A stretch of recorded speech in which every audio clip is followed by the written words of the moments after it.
دو بہت اہم ایسپیکٹس ہیں جس سے زندگی کی معنویت کا تعلق ہے۔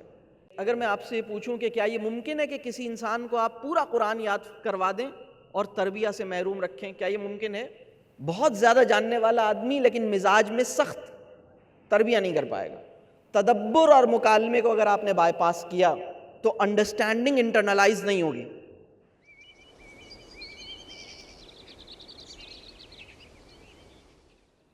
تین حصوں میں میری چھوٹی سی گفتگو منقسم ہوگی۔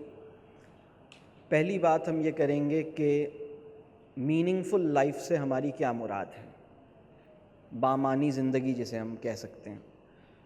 دوسری بات ہم یہ کریں گے کہ تربیہ سے میری کیا مراد ہے، تربیہ کیا نہیں ہے اور تربیہ کیا ہے۔ اور تیسری بات ہم یہ کریں گے کہ اب کرنے کے کام کیا ہیں۔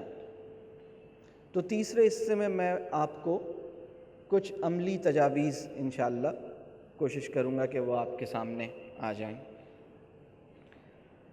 آپ میں سے جن احباب کا یہ خیال ہے کہ ان کی زندگی بامعنی ہے وہ ہاتھ کھڑا کریں۔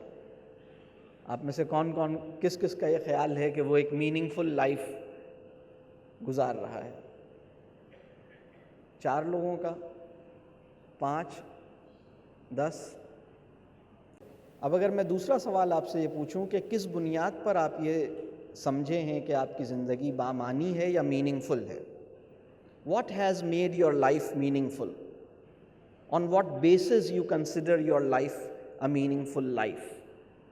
اگر یہ سوال کیا جائے تو اس کا ذہن میں کیا جواب آتا ہے؟ یہ جواب مجھے آپ سے چاہیے نہیں، لیکن میں چاہوں گا کہ یہ سوال آپ اپنے ذہن میں پیدا کر لیں اور اس کے اوپر سوچیں کہ ایک بامعنی زندگی سے میری کیا مراد ہو سکتی ہے، کس بیسس پہ میں سمجھ رہا ہوں کہ میری زندگی بامعنی ہے۔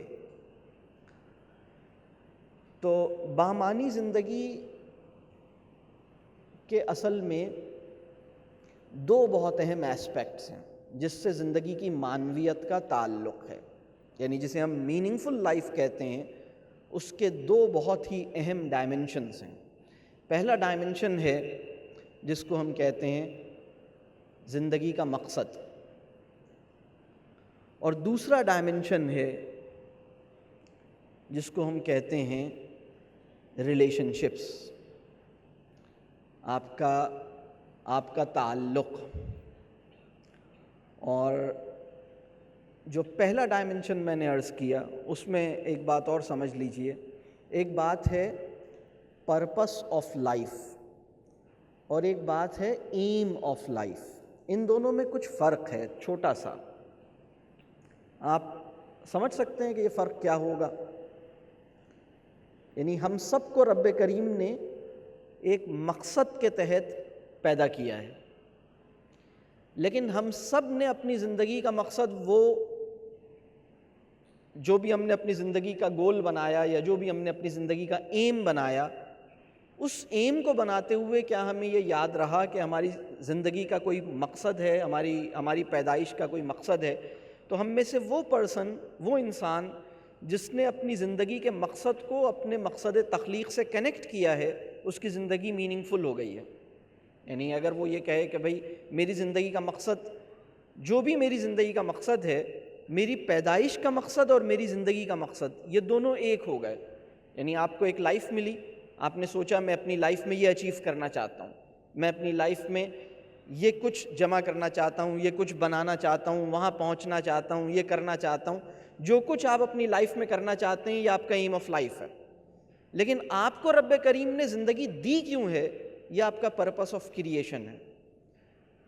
جب ہمارا aim of life purpose of creation سے بیگانہ رہتا ہے تو ہماری زندگی میننگ لیس ہوتی ہے، لیکن جب ہمارا ایم آف لائف ہم اپنا خود سیٹ کرتے ہیں، جب ہمارا aim of life purpose of creation سے کنیکٹ کر جاتا ہے تو ہماری زندگی بامعنی ہو جاتی ہے۔ یہ زندگی کو بامعنی بنانے کا یہ پہلا ڈائمنشن ہے کہ ہمارا ایم آف لائف ہمارے پرپس آف کریشن سے کنیکٹ کر جائے۔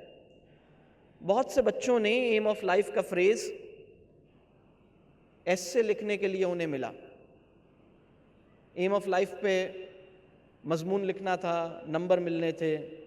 ایم آف لائف زندگی کی معنویت کو بنانے کے لیے یہ فریز ان کی زندگی میں بامانی ہو جائے، اس کے اوپر کچھ سوچ بچار کرتے ہوئے وقت گزرے، یہ بہت اہم بات ہے۔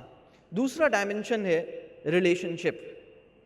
اگر آپ کی زندگی بامقصد تو ہو گئی ہے، لیکن آپ کی زندگی میں تعلق جو ہے وہ خوبصورت نہیں ہے، اور تعلق کی 5 جہتیں ہیں: اپنے ساتھ تعلق، اپنوں کے ساتھ تعلق، اپنے کے ساتھ تعلق، دوسروں کے ساتھ تعلق، اور فطرت کے ساتھ تعلق۔ اگر آپ کا تعلق نبھانے کی لیاقت، your ability to maintain, establish and maintain beautiful relationships, that counts، اس کی وجہ سے آپ کی زندگی میں معنویت ہے۔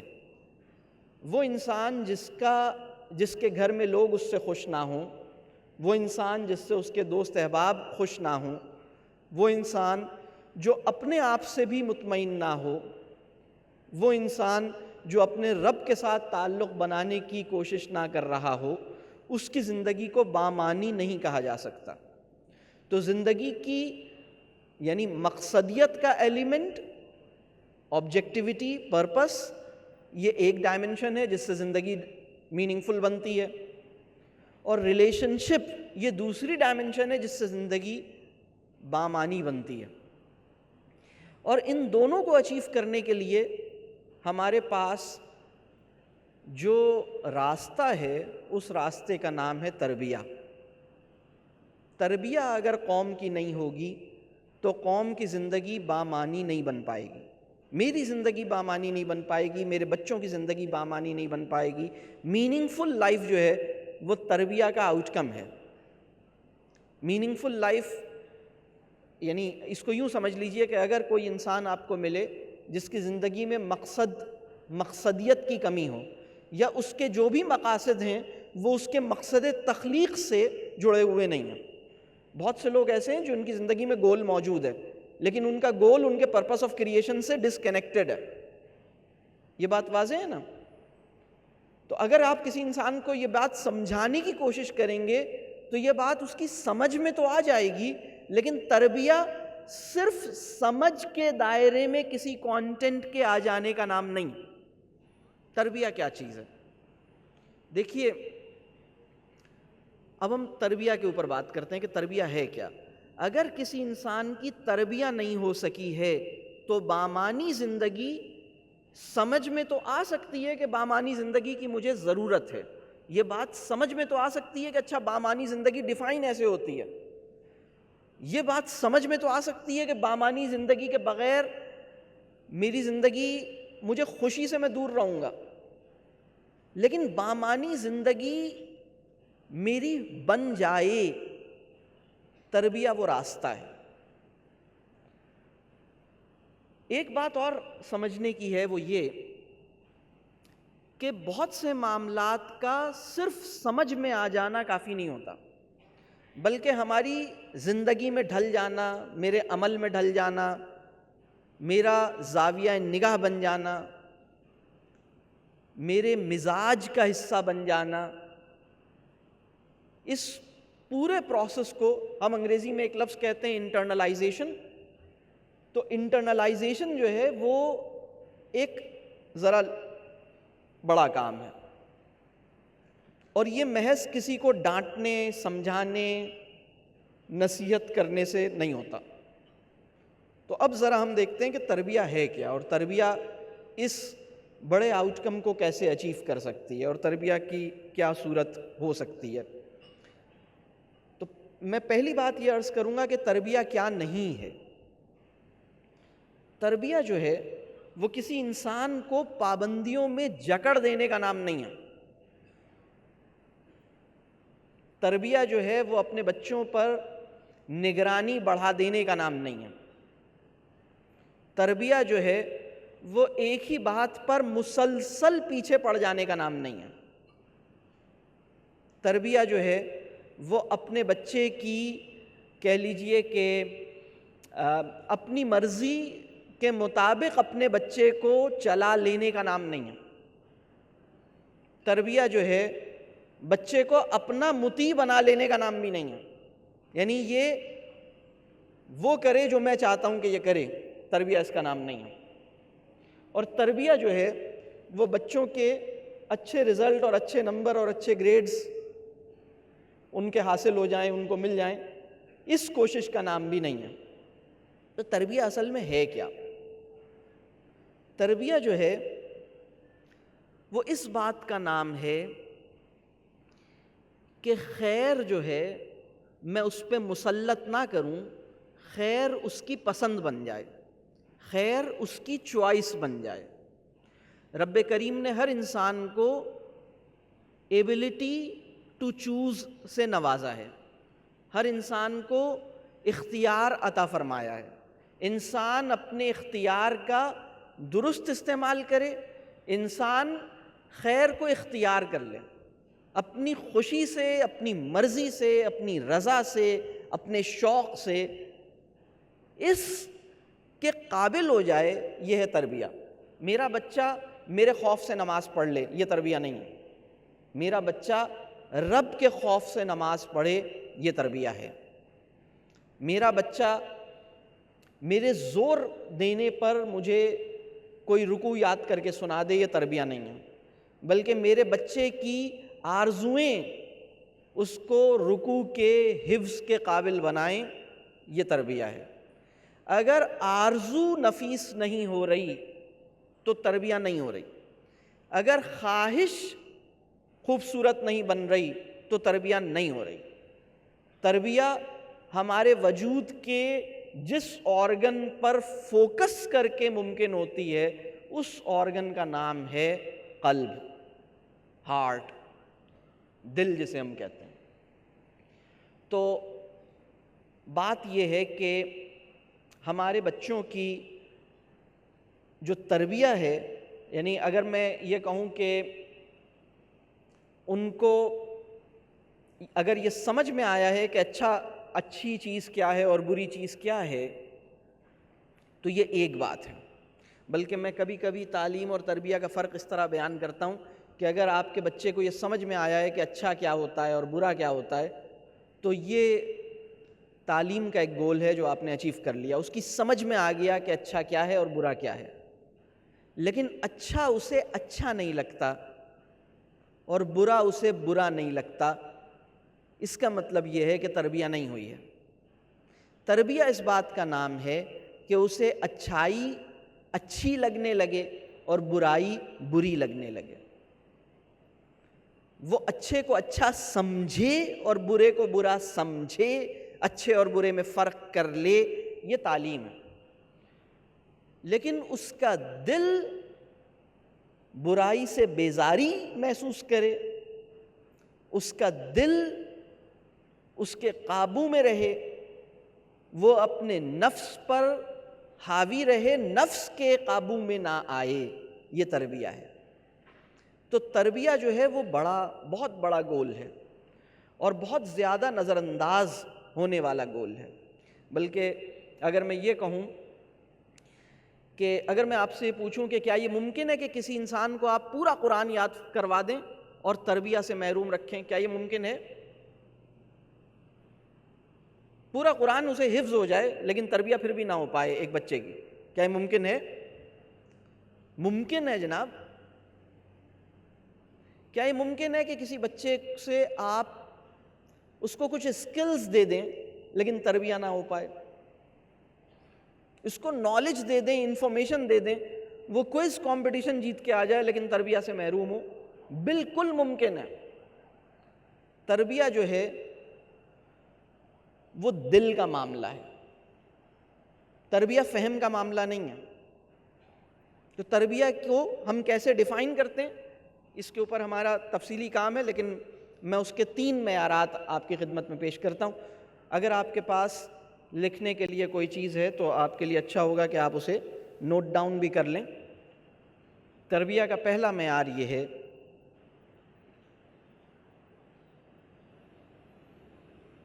کہ انسان اپنی نیتوں میں پاکیزہ اور اپنی آرزوؤں میں نفیس ہو جائے۔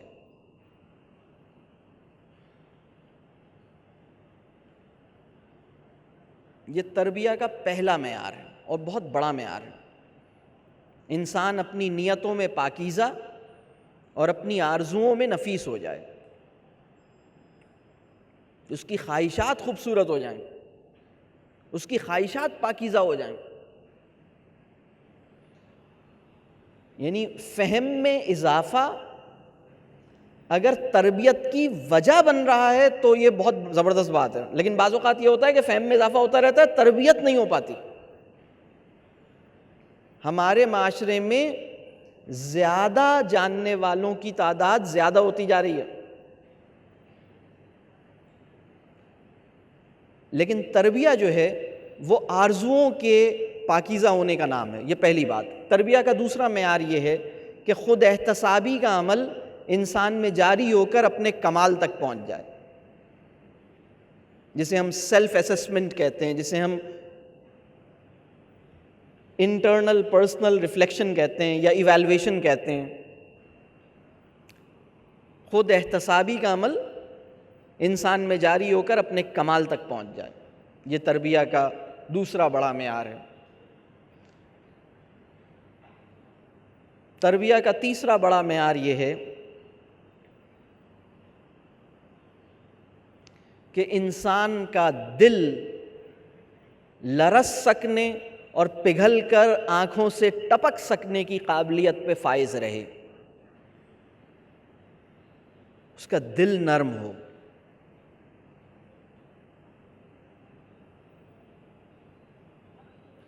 اس کے نفس کی آلودگی کو آنکھوں سے نکل پڑنے والے قطرے ہر کچھ دیر کے بعد صاف کرتے رہتے ہیں، جیسے ہماری ونڈ اسکرین پہ ایک وائپر ہوتا ہے اور ایک پانی کا فوارہ ہوتا ہے، اور ہم جب ونڈ اسکرین پہ مٹی آ جاتی ہے تو وہ ہم اسپرے کرتے ہیں پانی کا اور ونڈ اسکرین صاف کرتے ہیں۔ بالکل اسی طرح ہمارے دل پہ، یعنی 2 قطرے نکلنے سے پہلے کا آدمی اور 2 قطرے نکل جانے کے بعد کا آدمی زمین آسمان کا فرق ہوتا ہے اس میں۔ تو یہ رب کریم نے ہمارے اندر ہماری صفائی کا ایک انتظام، رب کریم کا کیا احسان ہے کہ اس نے ہمارے اندر صفائی کا ایک انتظام کر رکھا ہے۔ تو تربیہ جو ہے وہ بہت ہی اہم اور بہت ہی نظر انداز ہو جانے والے معاملات میں سے ہے، اور اگر تربیہ نہیں ہوگی تو ہمارے جو زندگی ہے وہ بامانی نہیں ہو سکتی۔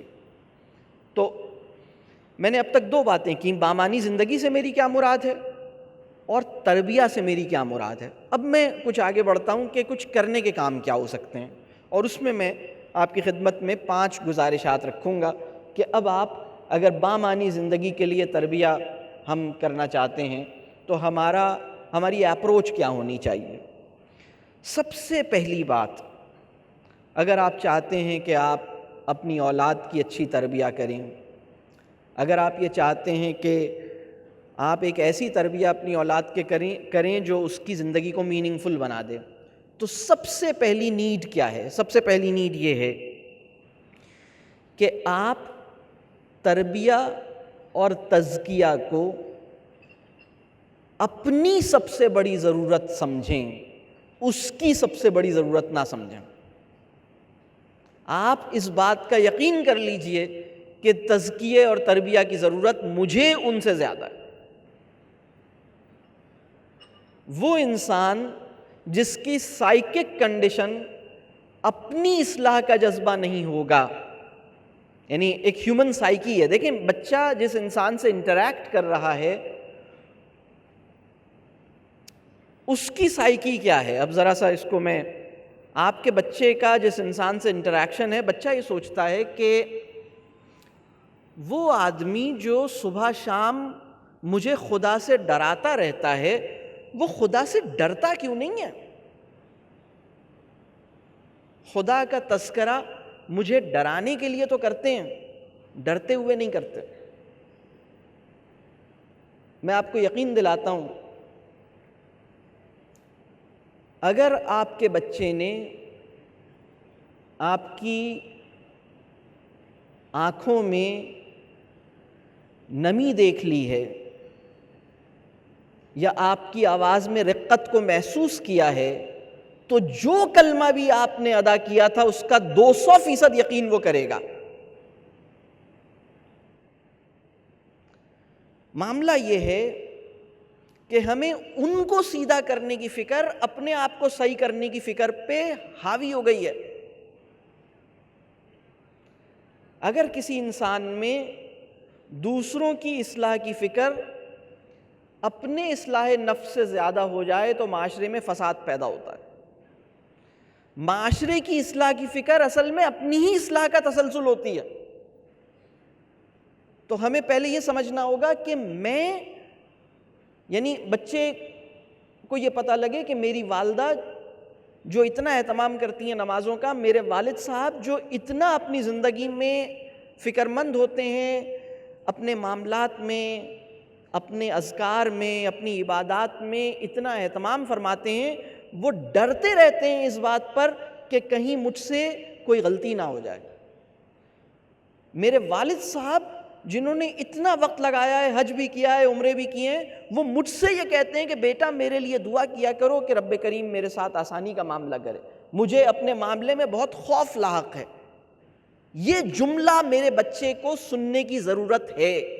اگر میں اپنے بچے کی تربیہ کرنا چاہتی ہوں یا چاہتا ہوں، آپ کے بچے کی سب سے بڑی ضرورت ایک لرزتے ہوئے انسان کے ساتھ اس کا تعلق بن جانا ہے، ایک ڈرنے والے انسان کے ساتھ اس کا تعلق بننا ہے، نہ کہ ڈرانے والے انسان کے ساتھ اس کا تعلق بننا ہے۔ ہمارے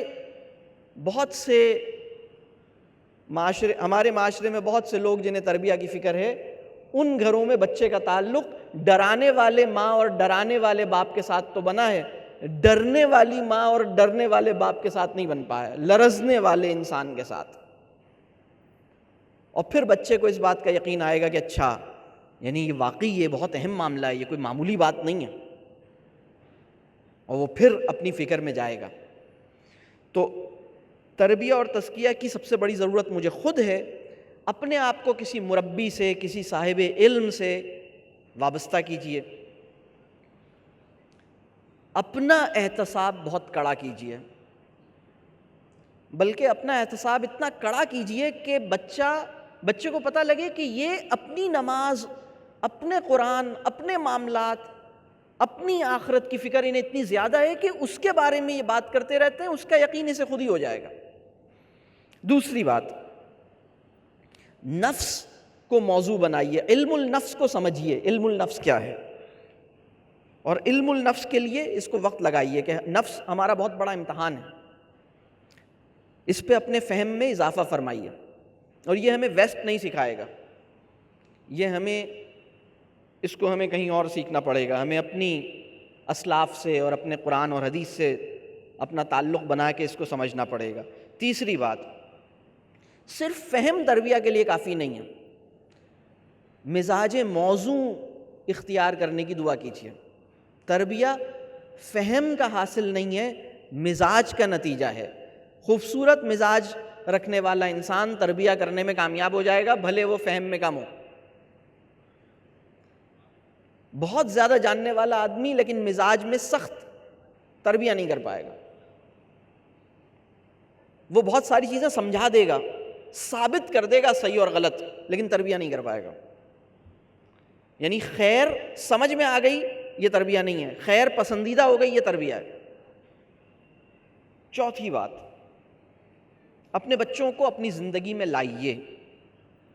میں ایک واقعہ آپ کی خدمت میں پیش کرتا ہوں، ہم نے غالباً یہ واقعہ سنا ہوگا۔ ایک دفعہ رسول اللہ صلی اللہ علیہ وسلم کی مجلس میں صحابہ کرام بھی موجود تھے اور ایک نوعمر صحابی میں موجود تھے، اور رسول اللہ صلی اللہ علیہ وسلم کی مجلس میں ایک شربت لایا گیا، اور وہ شربت جب لایا گیا تو رسول اللہ صلی اللہ علیہ وسلم نے ان کا جو اصول تھا کہ سیدھے ہاتھ سے اس کی تقسیم فرماتے تھے، تو دیکھا سیدھے ہاتھ پہ تو ایک بچہ بیٹھا ہوا ہے، اور مجلس میں بڑے بڑے صحابہ بھی موجود تھے۔ تو آپ صلی اللہ علیہ وسلم نے بچے کو اہمیت دیتے ہوئے پوچھا کہ اگر تم کہو تو ہم پہلے ان کو پیش کر دیں اب یہاں سوچنے کی 2-3 باتیں ہیں. پہلی بات، اس مجلس میں بچہ کیا کر رہا تھا. دوسری بات، یعنی ہماری کسی مجلس میں بچے کی شمولیت ایکسپیکٹڈ ہے یا بہت ان ایکسپیکٹڈ ہے. ہمارے یہاں تو بڑوں کی مجلس الگ ہوتی ہے، بچوں کی مجلس الگ ہوتی ہے. پھر مجلس میں اگر بچہ موجود ہے تو وہ رسول اللہ صلی اللہ علیہ وسلم کے اتنے قریب ہے، بالکل آگے بیٹھا ہوا ہے. پھر رسول اللہ صلی اللہ علیہ وسلم اس سے پوچھ رہے ہیں. پھر بچے کا جواب کہ نہیں پہلے مجھے دیجیے، یہ تو میرے لیے بڑی خوش نصیبی کی بات ہوگی، مجھ سے شروع کیجیے. یہ بچے کا آپ کانفیڈنس دیکھیں کہ بچے نے، اور پھر رسول اللہ صلی اللہ علیہ وسلم نے بچے کو پیش کیا، اور پھر اس کے بعد سب میں. اگر ہماری مجلس میں کوئی بچہ بیٹھا اور اس سے پوچھا جائے کہ کیا کریں تو وہ کیا کہے گا؟ وہ یوں کر کے سر جھکا لے گا.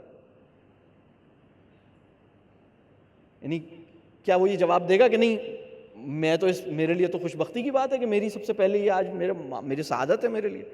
تو بچے کو اپنی زندگی میں لائیے، اپنی مجالس میں شریک کیجیے. 5ویں بات یہ کہ مکالمے کے مواقع پیدا کیجیے. اگر سمجھانے کے نتیجہ تربیہ نہیں ہوتی، مکالمہ جو ہے وہ فہم کو اون کرنے کے قابل آپ کو مکالمہ بناتا ہے. بہت سی چیزیں سمجھ میں آئی ہوئی ہیں لیکن وہ اختیار نہیں کی میں نے، اس لیے کہ مکالمے کی کمی رہ گئی. تدبر اور مکالمے کو اگر آپ نے بائی پاس کیا تو انڈرسٹینڈنگ انٹرنلائز نہیں ہوگی. اس کا موقع مکالمہ پیدا کرتا ہے.